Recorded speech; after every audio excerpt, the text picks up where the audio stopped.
All right, welcome to Big Facts with the Burtons podcast. Come on now. This is crazy. This is something that we've talked about for a really long time, but we never really pulled the trigger on it. But now here we are. Until today. Yeah, until today. This is crazy though. This is going to be super fun. I'm really excited. We're going to talk life. We're going to talk family. We're going to talk some Jesus too, and just give you guys just a little inside look at our lives and doing full-time ministry and just all the things that we got going on. So we're really excited. We're going to roll that intro music real quick.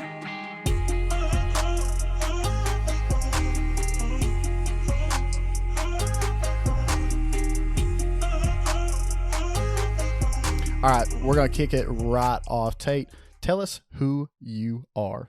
I'm Tate Burton. I'm Caleb's wife, and I'm the youth director at our church, Foundation Church, and I'm about to be a mom, and he's about to be a dad.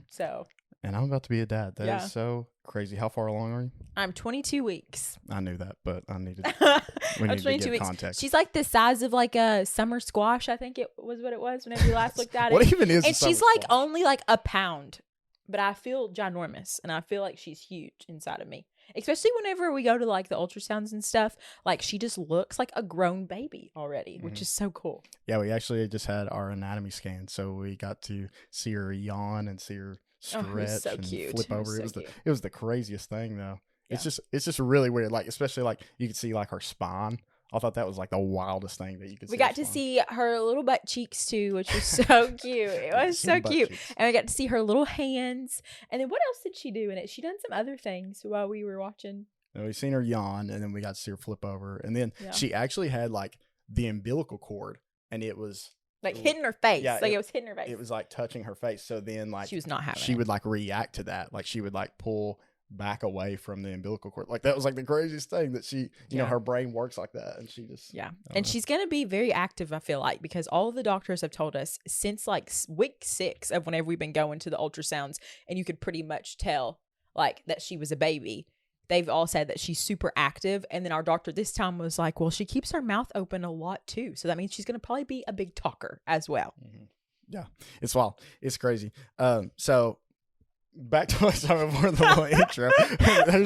There's the whole intro. But I'm just excited to talk about her. Her name too. We gotta say her name. We gotta say her name. Nobody cares who I am. We haven't even introduced you. I forgot about that. Well, let's introduce her because we're like one. Like we're like a package deal. The Lord knit her together in my womb, and so she's in there right now. Yeah, so let's talk about her for just a second. Okay, but her name is Halston Ray, and it actually means holy stone, which we didn't know that whenever we picked it. I picked it because these YouTube family that I watch, their daughter's name is Halston, and I had never heard that, and we want to call her Halsey Ray. And we thought that was really cute. And then Ray comes from my mom, so we named her after my mom. And then her last name is obviously Burton. But yeah, and she is the cutest little thing already. Everybody keeps saying that she looks like me. She does. She looks just like Caleb. Has his nose. I think she's gonna have my personality because like where she's super active already, and like where I think she's gonna talk a lot. But she's definitely going to look like you, I think. And I feel like girls look like their dads. Like, I look like my dad, and like, my brother looks like my mom and stuff. So, like, I feel like it kind of, like, reverses sometimes. And then whenever you get older, I feel like it's opposite. Right. God bless her sweet soul if she looks like me, because she is you're cute. Well, thanks. I appreciate that. And, like, you look like your mom, and your mom's pretty. And, like, Kami looks like your dad. Like, you know what I mean? Yeah. Like, and then now I feel like you guys have kind of reversed it a little bit, you know? Well, there you go, Mom. There's your compliment, too. Yeah. If you're listening. Brandon's cute, too. His dad. But they're both pretty parents. They're both pretty parents is what I'm saying. Hey, they make pretty kids. Yeah. So, now me. Do I get a turn now? No, you go. No, I'm just kidding. No, I am Caleb Burton. I am the worship director at our church, and also just getting ready to be a dad, just like Tate said. So I'm really excited for that. I do. And does a lot of guitar. Yeah. I don't know if anybody really cares about that, but if you can see the guitars in our room right now. Yeah. I don't know if you can see up there or not, but yeah. Do play guitar, and I get to worship at our church, and I also get to do a lot of the creative stuff there. But been in full-time ministry for almost 2 years now. So really, it'll be 2 years in like a month. Yeah. So, and we were interns before that. Yeah, we'll get into. We'll get into that for sure. no, we're really excited just for what this podcast holds for us. And, if anything, we just have these to look back on, and you have these to just to be able to recap stuff that we went through in our life, or moments in our life, or things that the Lord has done. And, we'll be able to hopefully impact people through that. And so that's kind of the goal for what we're doing. But we're really excited about that. Yeah. To have fun and spread the love of Jesus. Absolutely. Those are the two mottos here. Absolutely. So, like you said, we are about to have a baby, and it's been a wild ride, especially for you, because you have been horribly sick. Yes. So I actually have this thing called hyperemesis, which, if you don't know, you can look it up on the internet, but it's pretty much like a severe morning sickness. And some women get it, and it can last the whole time during pregnancy, or it can stop about 21 to 22 weeks, which I'm at the 22-week mark now, and it hasn't stopped. It's gotten a little bit better. So hopefully here soon, it will start to die down and everything. Hopefully. Yeah, hopefully. But it basically just means that you throw up more than 4 times a day. And I have been very, very sick. There was one day I wasn't even awake but 3 hours during the day. And plus everybody knows you get super tired during pregnancy, and you get nauseous during pregnancy. So those are all normal things and stuff. But the amount of times that I've thrown up, it's been crazy. It has been wild. Crazy. And Caleb's had to be my caretaker, so yeah, he's got the runt end of it the whole time. Yeah, it's been awesome. Just the blunt end of the whole thing, all the throw ups and but like I said, I've gotten used to it. I really have gotten used to it, and now it's just kind of a part of me. And I know it's not going to last forever. And then at the end of this, we're going to have our little girl here, so it's all going to be worth it. But yeah, and there's been a lot of funny moments now, even through it and stuff, that I look back on and talk to my friends about. Of we start to laugh about some of the times I threw up, and where I threw up, and what I threw up, and all of the things. So one in specific. I do want to address, though. Oh, the Christmas one? So, you had to clean it up? Yes. Okay. Do you want to tell it? No, you tell it, because I was barely there, because I had just thrown up and I was out of it. So on Christmas Day, or Christmas... It was Christmas night. It was Christmas Day, but Christmas Day night. Yeah. I guess. So it was probably 10 p.m. probably. Yeah. So we're staying with Tate's nanny in her hometown, because Tate lives about 2 hours away from where we live right now. But we're staying there, and Tate gets... I don't know if you guys get Schwann's. I don't know if a lot of people get Schwann's. The Schwann's man. If you don't, you need to call the Schwann's man. He needs to come to your house and deliver food. I didn't know if he was a rare thing, or just I don't know. I feel he's a very Kentucky thing, but I don't know if he's a... I don't know if the Schwann's man was the a worldly thing Kentucky, or anything. Not that this is all around the world, but still. Yeah. So anyway, Tate is eating Schwann's mac and cheese, microwavable mac and cheese. Yeah, microwavable mac and cheese. Yeah. So she's absolutely going to work on that, because there's very few things that she can eat. It's usually just empty carbs. Yeah. I didn't eat a lot at Christmas, so I was hungry. Right. So you're eating mac and cheese. And I don't even remember exactly what happened. We were laying in bed. I was eating it in bed. Yeah. So Tate stands up out of the bed, and she is fanning herself really fast. And she goes, I choked on it. I choked on it.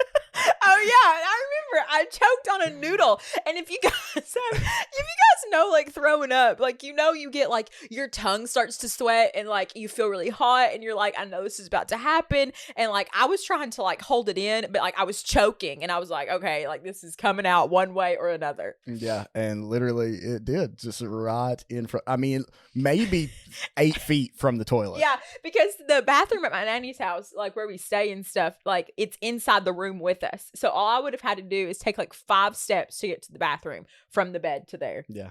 And I couldn't do it. Could not do it. And it literally was everywhere. Oh, it was projectile vomit. One of my worst vomit things. And it was right in the floor, literally a foot from hitting my foot. And I had to clean it all up. Yeah, it was rough. I tried to make it to the bathroom, guys, and I threw up on the floor, and Caleb had to pick that up, and I was continuing to throw up as I was going to the bathroom and then into the toilet. So, this was not just a one-time throw up, oh, she stands back up, she's good. No, I was continuing to go. Yeah, it continued to go. It was horrible, too. And I didn't even eat that much mac and cheese. No, it wasn't a lot, but you can imagine how bad regurgitated mac and cheese looks and smells. And coming back up, it was awful. Yeah, I'd say. Awful. Yeah. I think terrible. My situation was worse. Yeah, no, I will say yours was worse. Like, because there's worse things to throw up than mac and cheese. Like, I threw up chicken, and that was probably my least favorite thing to throw up. And I don't even know if I like chicken after I stopped being pregnant. But, yeah, so mac and cheese wasn't super terrible for me. Yeah, but it's okay. Anyway, we're going to throw to our ads real quick, and we'll be right back. Then we're going to jump into the story of how we met. So let's do it. Are you struggling to manage your social media presence? Let our friends at Enrise Media go ahead and take care of that for you. Their expert team specializes in social media management, content creation, and digital marketing. They have worked with people from Netflix and multiple people across the U.S. In managing their social media content and digital marketing. They will help your brand stand out to the crowded online world. Whether you're a small business, large business, whatever you are, they can help you out. They're some of our best friends. They actually shoot this podcast and help us out with a bunch of marketing tools. They have the tools and the expertise to drive engagement and grow your following. Scan this QR code. We're going to throw it up on the screen. Scan that QR code or visit their website at enrisemedia.com to learn more. Help them help you succeed in the digital age with Enrise Media. All right, so we're going to jump into the story real quick of how we met. It's actually a pretty wild story. It's a fun one. Yeah. So also, I may not be able to remember all of it because I have pregnancy brain really bad, and my memory is like, so we'll see. But that's okay. We're going to try to remember as much as we can of it. And it wasn't even that long ago. That's the sad part about your pregnancy brain. I know. It wasn't that long ago. But I can't remember where I was last time. Yeah. So just to preface a little bit. I actually started going to a church in the city of Grayson, Kentucky called Better Life Church, and my old youth pastor took a position there, so I kind of just followed him. Aaron! Hey, Aaron. Yeah, shout out to Aaron. He's a great dude. But anyway, I kind of just, felt this push from the Lord and just felt like, hey, like I just want to, I wanted to do something bigger. I wanted to do something greater for the Lord and be able to serve the community in a greater capacity. And I just had kind of a drive for that. But long story short, yeah, I ended up in an internship through Better Life Church. And it was at the Moorhead campus, which is our broadcast campus, our main campus. Well, it's not ours anymore, but we'll get into that later. But it was the main broadcast location, so I would actually go there for the internship. So Tate, you can kind of preface where you were before the internship. Yeah. So I went to school at Moorhead, and I kind of had felt the Lord call me into vocational ministry, like full-time vocational ministry at like the age of like, I want to say like 18, like right out of high school. I always knew that like I loved like pouring the love of Jesus into others, and I knew I loved to like preach and work with the kids and work with the youth kids and college kids. So I was super excited. I didn't know what the internship would hold, but I started going to church there right whenever I went to school, and like I kind of went on and off because I was really homesick a lot of the time. So I went home a lot during the weekends, and so it wasn't super consistent. And then I made really good friends with a lot of the people there at church, and they were like, well, you should try this internship, because I started serving in the youth ministry, and they were like, well, you should start coming on Sundays and do this internship. It'll be like a semester long. And I was like, okay, like I'll apply for it. And I remember like telling the Lord like over the summer, like if I get this, then like I'm gonna go back to Moorhead and like I'm gonna get really plugged into this church and all of the things. And then I ended up getting it, and so I was inside the internship at that point. And then you joined 2 weeks later after that? Yeah, so school starts in like August. I joined in like September. Yeah. So I came in first day. I ended up getting the internship too, obviously, but I come in first day and I sat down, and there's probably 7 interns? Yeah, 7 or 8, something like that. So there's like 7 of us in there. Everybody with the goal of full-time ministry. I didn't even know what full-time ministry was at that point. Yeah, I don't think I really understood it to that capacity until I started going to Better Life and like being in an internship and serving in the youth ministry and seeing how things worked. Right. So I had an idea, but I'd never like seen it in the way that they had done it. Mm-hmm. And so anyway, I come in, I sat down, and they're like, hey, introduce yourself. I say my name and stuff. And then the guy who's kind of overseeing the internship at the time, he was like, he was like, okay, now everybody else introduced themselves, and nobody really spoke up. And Tate was actually the very first person that spoke up, and she said, "Tate is my name." I did. I don't know why I said it like that. I remember that. I have no idea why, but I remember that so I'm a dummy, well. Yeah. She said, "Tate is my name," and everybody laughed at her, and it was hilarious. And but that really made me feel welcome because she already kicked things off pretty easy and kind of broke down that barrier pretty early. And Caleb, like, I mean, I can only imagine you're probably really nervous because all of us knew each other. You knew a few of them, but not everybody. But like, we'd already been in it like a week or like a week and a half, and then plus I served at youth with a lot of them, so that was how I knew most of them and stuff. So Caleb was coming in, and I had only been going to the church as a whole for like 3 weeks. To your home church before. Yeah. So it was great. I went to my parents' church for a long time, and then kind of made that shift over before joining the internship. But it was great. So we ended up meeting through that and made really good friends with her and some of the other people that were in the internship. And it was a really cool experience. So the whole thing. But through that, we actually became best friends, and we talked literally all the time. Literally, like, and me, you, Bailey, and Sydney, we used to hang out like all the time at Caleb's house and stuff too. And then we started becoming like really good friends on our own too through like phone calls and stuff. Yeah, and if you know Tate, she really likes to talk. So she would actually FaceTime me. Literally like I was a FaceTimer, guys. Literally like I didn't like to text as much. Like every night. It was literally like every night. Like you would call and me. I would ask him for advice on things and stuff because I was kind of going through my own stuff at the time. He was kind of going through his own stuff. So we would just kind of help each other out. Yeah. And it was great. And then kind of through that, we just really started liking each other. And I remember too, it wasn't like sudden. No. Okay. You skipped a whole part during COVID. What'd I skip? Like during COVID, whenever. Okay. I went home during COVID, guys. And like, I, at that point was like, I feel like I'm putting in a lot of effort at this friendship and that Caleb's not nearly putting enough because I would always call him first or like text him first. It'd be very rare if he like texted me first and stuff. He enjoyed my company. I was a bad friend. But I always had to be the one that like reached out and stuff. And I was like, you know what? I'll see if he kind of reaches out to me and like still wants to be my friend because like I'm home. He's at his home. Everybody's in quarantine. Like nobody's going anywhere.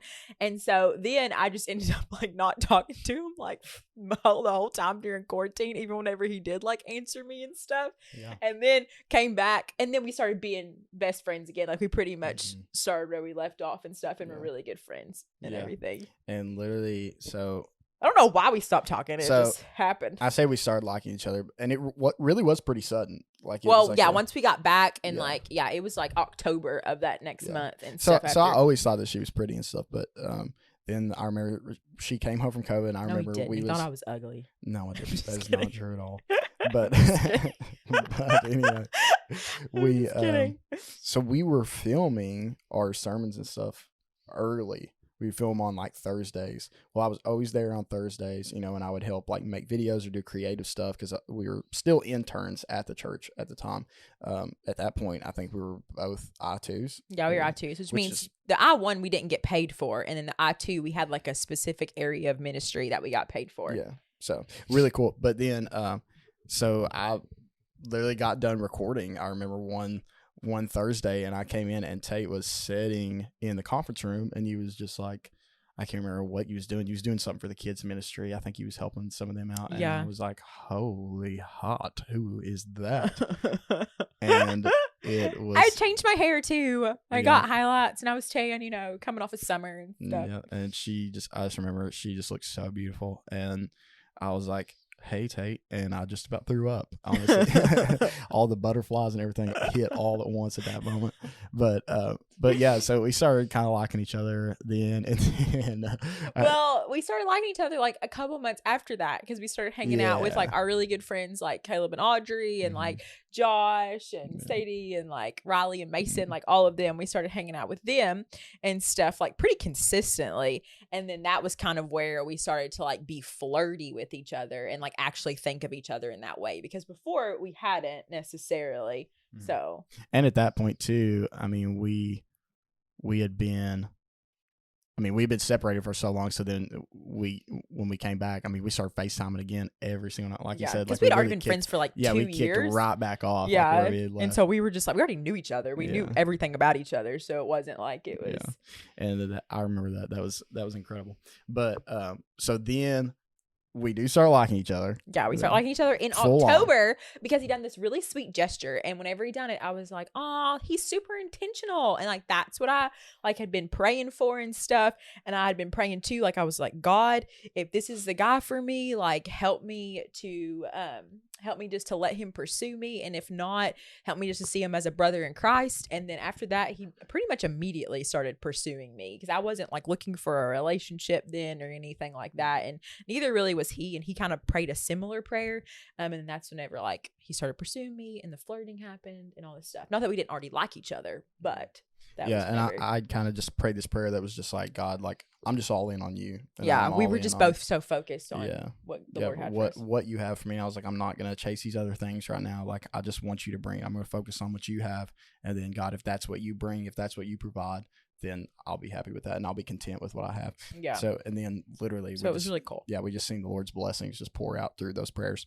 But anyway, so we start liking each other and then we start dating. And things went pretty fast from there because, like I said, we were best friends before. We knew everything about each other. Like, we knew each other's all the things. Mm-hmm. So, like, it wasn't like we had to get to know each other on a best friend level. We start dating in October, going a couple dates.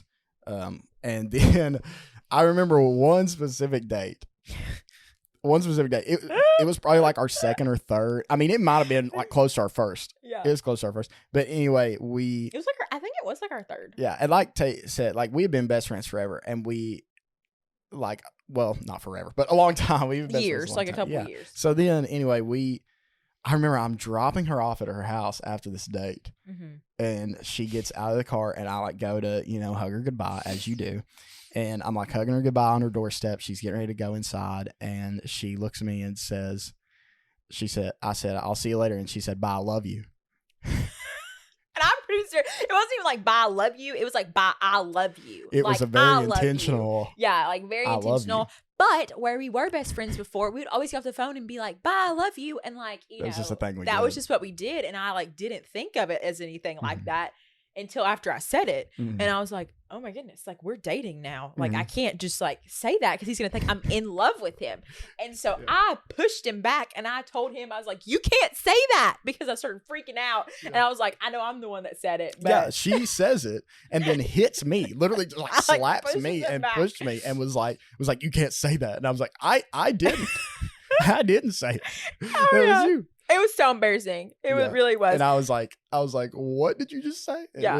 It was crazy. I mean, I was like, we were both like laughing about it because, it was unintentional. It was unintentional. It was just like, but it was just funny. It was just I sounded crazy though. Like, yeah. I was like, oh yeah, third date. I love you. Really like second or third date. And the most embarrassing part of it too was that all of my roommates were in the living room and we didn't have curtains on our windows at the time because it was like an older house and it was just very open and we liked like the natural light. And so we just didn't have windows, like curtains up and stuff at the time. And so they were all watching us from the doorstep. And so like they saw it happen and like you could pretty much hear it happen too because the door wasn't even fully closed. And so whenever I came back in, they like were making fun of me because I said it and like I told them what happened. So that was very embarrassing too. Yeah, so. It was hilarious. Yeah, it was something that we still laugh about that today. Yeah, for sure.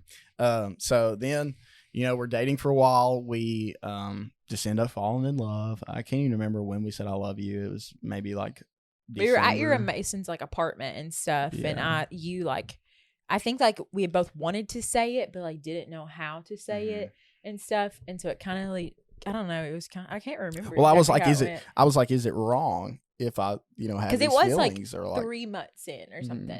I was like, is it early? Like if and she was like, no, I mean, and you really opened my eyes in that situation because she was like, if you feel it, then you feel it. Like, there's nothing you can do to help that.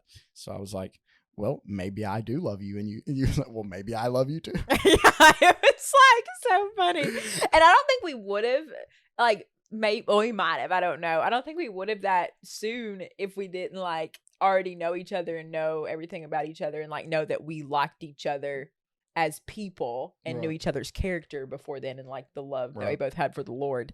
So I feel like it just gradually happened like that. Yeah, it was just natural, and it was incredible. So anyway, then we get to May. Yeah, May. We get to May, and we've been dating for a few months at that point, and then I asked Tate to marry me. You remember what day? You remember what day it was? No, I don't. I could tell because you didn't know if it was May or not, but it was May 1st. May 1st. I have it on a ring. It was May 1st. May 1st. It was a blissful May 1st day. And anyway, so crazy. So, we're interns. We're both part-time interns. Yeah. We weren't making very much money at all. And we wanted to get married, and we knew we wanted to get married. So that was something that we had been praying about, and this is a crazy story, so I wanted to share it. But we were both 21. We were, and I was still in college. Like I was still at Moorhead. Yeah. We were very broke. And we I just started praying for the Lord to provide a way for us to get married, because it's something we both wanted.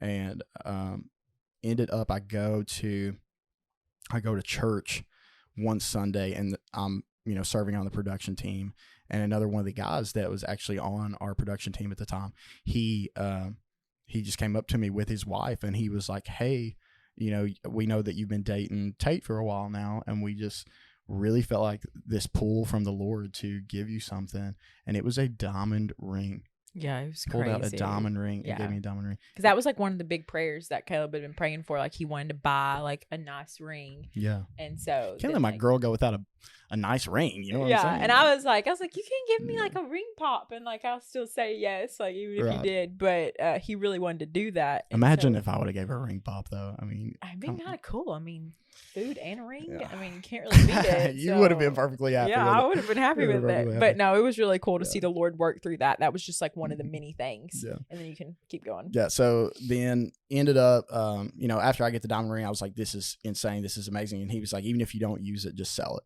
and, get the money. So ended up Tate's stepdad actually had, and just to preface, Tate's mom passed away when she was in high school. And he actually had her mom's engagement and wedding band.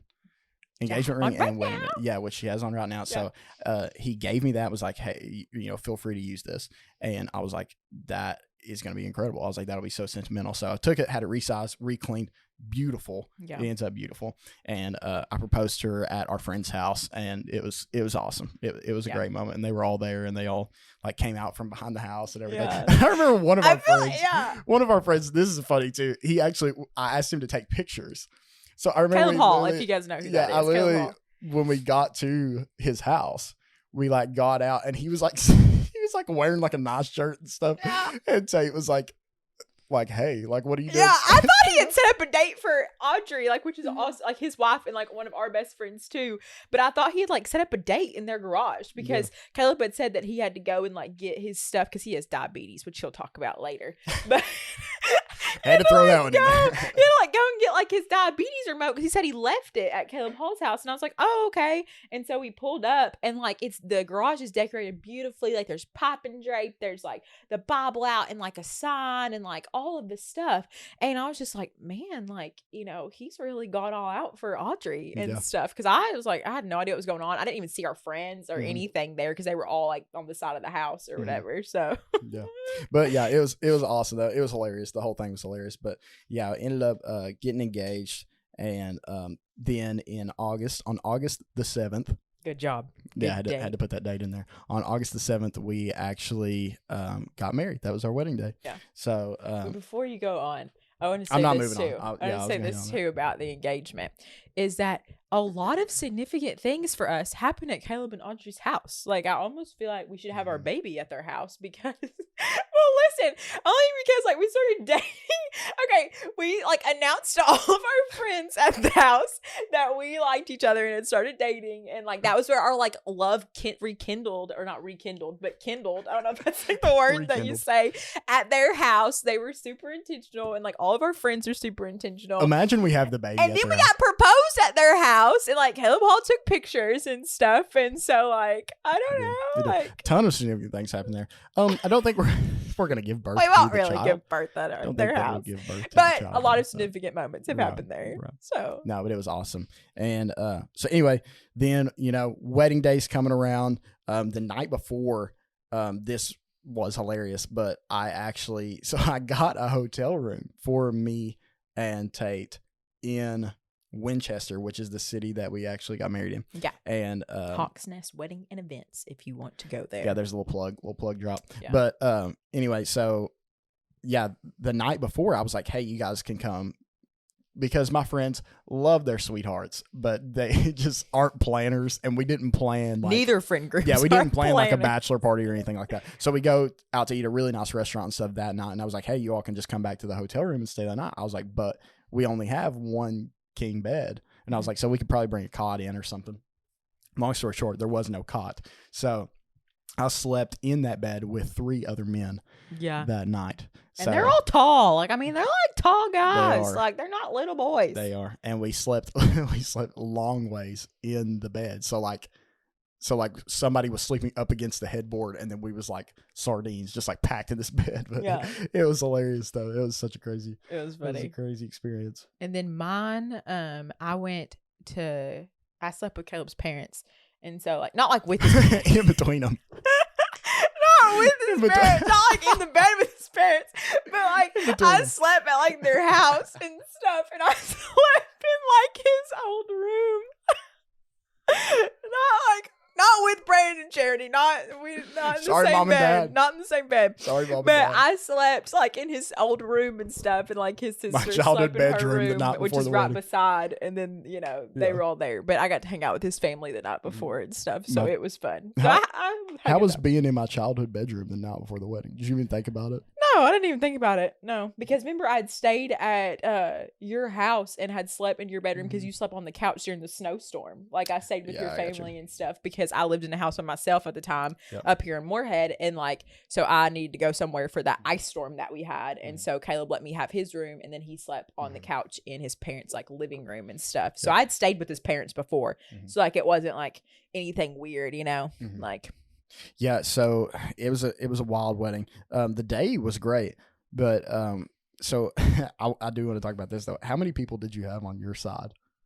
Oh, like my bridesmaids? How many? I had 14. 14 bridesmaids. 14 bridesmaids, and I had 11 groomsmen. Yeah, you got 11 groomsmen. 11 groomsmen. So, it's a blessing and a curse because we had so many people to we have such good friends to communicate with and inform about what was going on. But then also like it's a blessing at the same time because we had so many people that loved us and so many people that wanted to be beside of us. So I thought that was really cool. But your day was pretty smooth sail. Oh yeah, it was wonderful. I couldn't have asked for a better day. So keep in mind, it's August. It's literally the beginning of August. It's probably 80 degrees, 83 degrees, something like that, which is pretty hot. Which is what I wanted, because if it's not above 80, I need a coat most of the time. Pretty hot, especially if you're in a suit. Mm-hmm. I was in a dress, so we, well, the photographer, she did an incredible job, but and she's actually our family. But anyway, Hannah Little, yeah, she was like, hey, guys, get here at this certain time. So we did, and we probably sat around maybe like 4 hours before we did anything. Yeah. Before we did anything. Yeah, and you guys didn't have much. We had 2 guys that actually played in a golf tournament, and they were like, yeah, we're going to be there like right when pictures start. And I was like, okay, talk cool. about panic. Yeah, and I was like, okay, cool. I'm not really a worrier in that sense because I wasn't super worried about that. But anyway, they make it, and they're there for 2 hours before we even start doing anything. But it was crazy. But yeah, so literally it's blistering outside, and it's super hot. 30 minutes before the wedding starts, it starts raining. Mm-hmm. It starts raining, and our wedding's outside. So we're looking at literally all of our decorations and everything, the chairs and everything, just getting poured on. Yeah. And we've got homeboy that was DJing our wedding with his equipment, his Bluetooth equipment. Yeah, just outside. Getting rained on. It was outside. It's just getting rained on. He's like trying to run it back. So he's like recruiting my groomsmen to help him. Get the stuff. Yeah, get the stuff out of the rain. So my grooms are like running out in the pouring rain, grabbing the stuff, bringing it back. But it was crazy, and but super fun wedding. But anyway, the rain clears up maybe 2 minutes before the wedding. It was honestly perfect, guys. It was like a little godsend. Yeah, and it cooled everything off and made the field that we were in so beautiful. Yeah, it really did. And then there's a rainbow in the sky. We see a rainbow, and we was like, oh.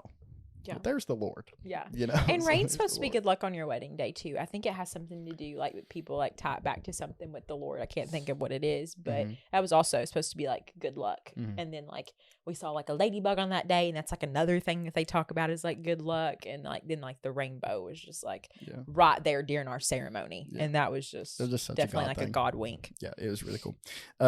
So we get up there, we're doing the ceremony. You know, everything's going great.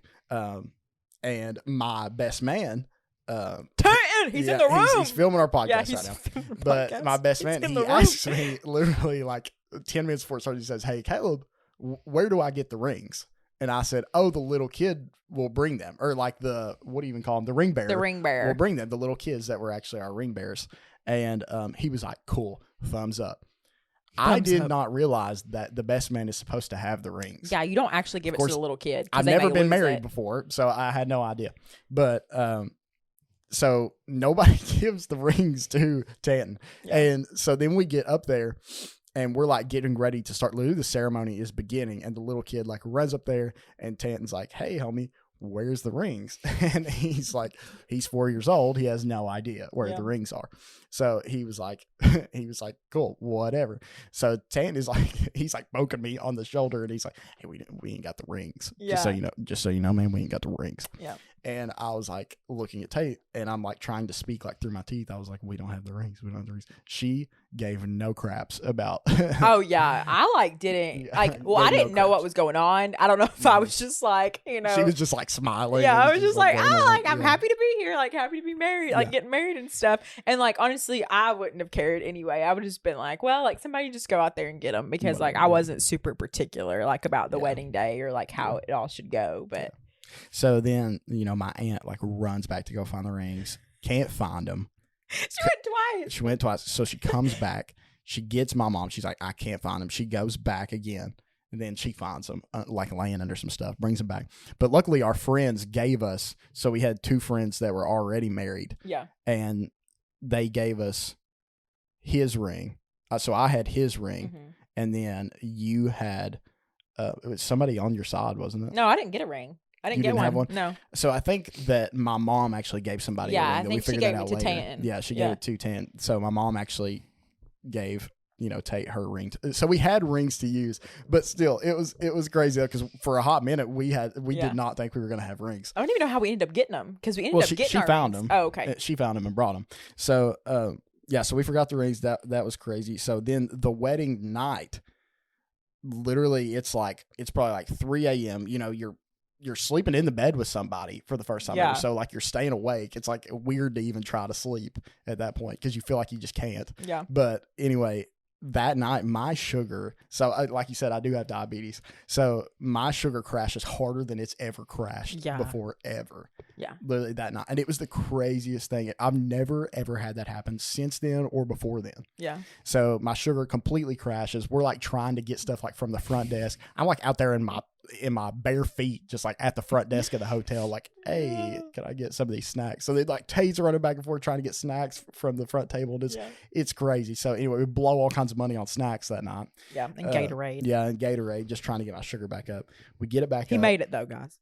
Yeah, and don't ever do this. If you work on a Sunday, if you are in full-time ministry, take that Sunday off. If you get married on a Saturday, take the Sunday off. Because we went to church. We had to leave at like 6 that morning. So it was crazy. We're running on 2 hours of sleep. Yeah.